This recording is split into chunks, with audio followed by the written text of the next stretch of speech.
Hi hello வணக்கம். இது உங்கள் சிவி ஜோன். ஸோ எல்லோரும் எப்படி இருக்கீங்க? இப்போ பார்த்தீங்கன்னா காலையில் ஒரு ப்ரொமோ ஒன்று வந்திருக்கும். அதுலேயும் நீங்கள் பார்த்துருப்பீங்க. சபரி வந்து ரொம்ப காட்டு முரண்டித்தனமாக வந்துட்டு விஜய் பார்வதி தள்ளி விட்டுருப்பாப்புல. அங்கே நான் பார்க்குறேன், ஒரு சில பேர் குரல் கொடுக்குறாங்க, குறிப்பாக அமித். அதுக்கப்புறம் யாருமே குரல் கொடுக்கல. இதில் இன்னொரு கொடுமைனா, இந்த ரோட்லலாம் சண்டை போடுவாங்க. அந்த அடி வாங்குற நபர் பார்த்தீங்கன்னா ஏதோ ஒரு பெரிய தப்பு பண்ணியிருப்பார். நல்ல அடி வாங்கட்டும் அப்படின்னு ஒரு சில பேர் நின்றுட்டு இருப்பாங்க பார்த்தீங்களா. அந்த மாதிரி வந்து இவர் வந்து பிடிச்சி தள்ளுறாரு சபரி. அவங்க அப்படியே போய் இவங்க 2 பேர் யார் நம்ம சாண்ட்ராண்டு கனி நிற்கிறாங்க, அவங்க மேலே போய் தமானு ஊந்தாங்க.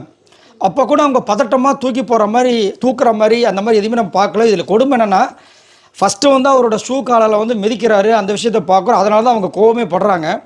அதுக்கப்புறம் பிடிச்சி தள்ளுறாரு. அதுக்கப்புறம் அந்த தள்ளினது கூட வந்துட்டு வேணுன்ட்டு வாண்டடாக தள்ளுறது. இது வந்து ஃபிசிக்கல் வயலன்ஸ். ஆக்சுவலாக வெப்ஜேக்கு வந்துட்டு நம்ம விஜய் சேதுபதி அவர்கள் சொல்லியிருப்பார் அப்பயே, இந்த மாதிரி தள்ளுறது ரொம்ப பெரிய தப்பு, இதுமாரி இது பண்ணாத, இது மாதிரி பண்ணுறதா இருந்துச்சுன்னா வெளியே வந்துருன்னு சொல்லியிருப்பார். அதேமாதிரி ரவுடித்தனம் பண்ணுறது, இந்த ரெட் கார்டு வாங்கி நான் வெளியே போகிறேன்னு சொல்கிற மாதிரிலாம் வந்து பண்ணக்கூடாதுன்னு கமருதுக்கு நேற்று சொல்லியிருப்பார். ஸோ இன்றைக்கி வந்து உண்மையிலேயே ஃபிசிக்கல் வயலன்ஸாக ஒரு பிடிச்சி தள்ள அந்த பொண்ணுக்கு கண்ணில் அப்போ தான் அடிப்படிச்சா இல்லை எப்போ அடிப்படிச்சுன்ற விஷயங்கள் தெரியல. ஆனால் காலையில் நினச்சா இது வந்து பெருசாக வந்து அவங்க வந்து விழ போகிறாங்க அப்படின்னு. அதுவும் அவங்க காலாண்ட போய் விழுந்தாங்க. அந்த காலில் இருக்கிற ஷூவில் கண்ணில் பட்டுச்சா என்ன விஷயங்கள் தெரியல. இப்போ ப்ரொமோ 2ல் பார்த்தீங்கன்னா, அதாவது இந்த பிக் பாஸ் வீட்டுக்கு எல்லாருமே எதுக்காக வராங்க? ஃபேம் வாங்கணும், காசு சம்பாதிக்கணும், புகழ் வந்து நம்ம அடுத்தடுத்த கட்டத்துக்கு போகணும் தான்.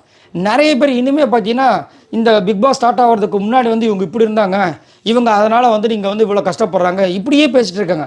அப்படின்னு பார்த்தோன்னா நல்லா ஒரு அழகாக வந்துட்டு ஒரு கோவிலில் இருக்கிற ஒரு நல்ல ஒரு ஃபாதரையோ இல்லை பூசாரியோ இல்லை தர்காவில் இருக்கவங்க யாரையோ ஒரு புனிதமானவங்களை உட்கார வச்சுட்டு மீதி ரவுடிசம் பண்ணுறவங்களை தூக்கி உள்ளே போட்டு அழகாக வந்து இவருக்கு கப்பு தூக்கி கொடுத்துட்டு போயிட்டே இருக்கலாமே.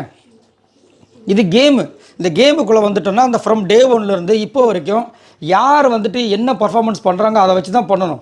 அப்படின்னும் போது உள்ளே ஆனால் அந்த மாதிரி பண்ணுறாங்க, அந்த மாதிரி இல்லை. ஒரு சில பேர் பார்த்தீங்கன்னா ஃபுல்லாக காண்டு வன்மத்தில் தான் இருக்காங்க இந்த விஜய் பார்வதி மேலே. இந்த பொண்ணு வந்துட்டு தப்பு பண்ணதே இல்லைன்னு சொல்லவே முடியாது. அதுவும் போன வாரத்துக்கு முந்தின வாரம் பார்த்தீங்கன்னா எக்கச்சக்கமான தப்பு பண்ணாங்க. அதுவும் கமருதீன் கூட அவங்க பேசின விஷயங்கள் எல்லாத்தையும் நம்ம கண்டிச்சிருக்கோம், எல்லாமே பண்ணியிருக்கோம். ஆனால் போன வாரம் நல்ல ஒரு மாற்றத்தை கொடுத்தாங்க. ஆனால் ஒரு சிங்கிள் அப்ரிசியேஷன் அந்த விஜய் பார்வதிக்கோ இல்லை கமருதீக்கோ கிடைச்சதை கேட்டிங்கன்னா சுத்தமாக கிடையாது.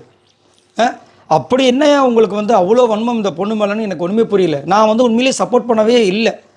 என்னென்னா ஒரு பொண்ணுக்குன்னு இப்படி வரும்போது தான் ரொம்ப கஷ்டமாக இருக்குது. அவர் அப்படி காட்டு முன்னாடித்தனமாக தள்ளுறாரு, யாருமே அங்கே கேட்கவே இல்லைன்றத ஒரு வருத்தம். இப்போ பார்த்தீங்கன்னா ப்ரொமோட்டரில் புலம்புறாங்க. அவங்க கண்ணை பார்த்தா அவ்வளோ ஷாக்காக இருக்குது. என்னையா நடக்குது? ஒரு கேமுக்கு எதுக்காக வர்றாங்க?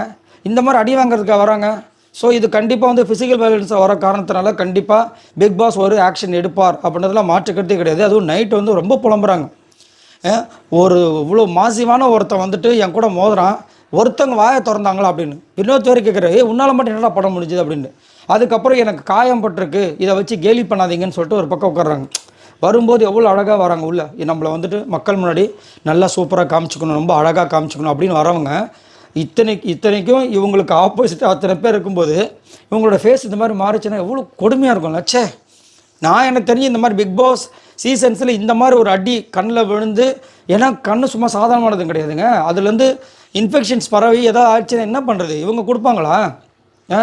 இது ரொம்ப பெரிய ஒரு ஃபிசிக்கல் வயலன்ஸ் தான் நடந்திருக்கு. ஸோ கண்டிப்பாக எனக்கு சரியாக தெரியல. ப்ரொமோனை பார்க்கும்போது அவர் தள்ளி விட்டதுனால ஏற்பட்டிருக்குன்ற மாதிரி தோணுது. பட் ப்ரொமோ 2 பார்க்கும்போது அப்படி தான் தெரியுது. ஆனால் இது அதனால தான் நடந்துச்சா என்ன? ஆனால் ரொம்ப ஃபோர்ஸ் அப்படி தள்ளினார். அவர் அந்த முகத்தை பார்க்கும்போது ஆக்ரோஷமாக தள்ளினார். அது ரொம்ப பெரிய தப்பு. அந்த மாதிரி ஆக்ரோஷமாக தள்ளுற அளவுக்குலாம் இங்கே ஒன்றும் இல்லை. உங்களுக்கு ஒன்றும் அந்த அளவுக்கு உங்கள் வாழ்க்கையை கெடுக்கிற மாதிரி இந்த பொண்ணு எதுவும் பண்ணல. இது ஒரு கேமு, அந்த கேமில் ஜெயிக்கணும் வந்திருக்கு. நீங்கள் ஷூ காலான்னு மிதிச்சா யாராக இருந்தாலும் கோவம் வரும். அதுவும் நார்மல் காலில் நார்மலாக மிதிச்சாவே யாருக்காக இருந்தாலும் கோவம் வரும். ஷூ காலில் ஒரு பொண்ணை மிதிச்சா அப்புறம் கோவம் வராதா? அதனால் அந்த பொண்ணு கேட்கும்போது அப்படியே பிடிச்சி தள்ளுறது. ஏன் நான் இன்னொரு விஷயமும் கேட்குறேன். இவர் வந்துட்டு பார்வதியை வந்து தள்ளிட்டு இருக்கும்போது இந்த பக்கம் காலியாக தான் இருந்துச்சு. திவ்யா இன்னொரு 2 பாட்டில் இருந்துச்சுல இவர்கிட்ட, நம்ம சபரிக்கிட்ட ஒன்றை தூக்கிட்டு வந்தால் அன்றைக்கே அப்பயே முடிச்சிருக்குமே அந்த கேமு, ஏன் எடுக்கல? ஸோ பார்த்து ரசிப்பாங்க. நம்மளுக்கு எதிரியாக இருக்கவங்களுக்கு ஒரு விஷயம் நடக்குது, நல்லா வாங்கி கட்டிக்கிட்டோன்னு கூட பண்ணுவாங்க. இப்போ சொல்கிறேன், இந்த மாதிரி நடக்கிறது கூட வாய்ப்பு இருக்குது.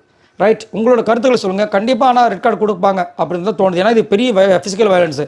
சும்மாலாம் வந்துட்டு இந்த மாதிரி கண்ணெல்லாம் வீங்காது. ஏதோ ஒன்று நடந்திருக்கு. ஆனால் நம்மளுக்கு இது வரைக்கும் பார்த்தீங்கன்னா இந்த ப்ரொமோ இப்போ லைவ் வரைக்கும் அந்த மாதிரி எதுவும் பிரச்சனையும் வரல. இனிமேல் தான் ஸ்டார்ட் ஆக போகுது. ஸோ இந்த விஷயங்கள் கண்டிப்பாக அதே மாதிரி நாமினேஷன்ஸ்க்கு முன்னாடியே நடந்துடும், கேப்டன் விஷயங்கள்லாம். ஸோ கொஞ்சம் நேரத்தில் ஸ்டார்ட் ஆகிடுன்னு நினைக்கிறேன். அதேமாதிரி பகலில் தான் அந்த ப்ரொமோவில் பார்க்கும்போது தெரியுது அந்த விஷயமும் நடந்திருக்கு, இந்த கேமும் நடந்திருக்கு. ஸோ பார்க்கலாம் என்ன நடக்க போகுது, யார் இதுக்கு முக்கிய காரணம், ஆனால் யாரோ முக்கியமான காரணமாக இருந்தாங்களோ அவங்களுக்கு கண்டிப்பாக ஸ்ட்ரிக்டான ஒரு ஆக்ஷன் எடுப்பாங்க. அதை வந்து மாற்றுக்கிறதே கிடையாது. உங்களோட கருத்துக்களை சொல்லுங்கள். ஒரு கேமாக இல்லாமல் எல்லாரும் பர்சனல் வெஞ்சன்ஸாக பார்க்குறாங்களே, அதுவும் அவங்க பேசுகிற விஷயங்கள்லாம் ரொம்ப எல்லைமீறி போகுது. இவங்களை விஷத்தை வச்சு கொல்லணுன்றாங்க, என்னென்னமோ பேசுகிறாங்க. இதை பற்றி உங்களோட கருத்தை சொல்லுங்கள். பாய் நண்பர்களே.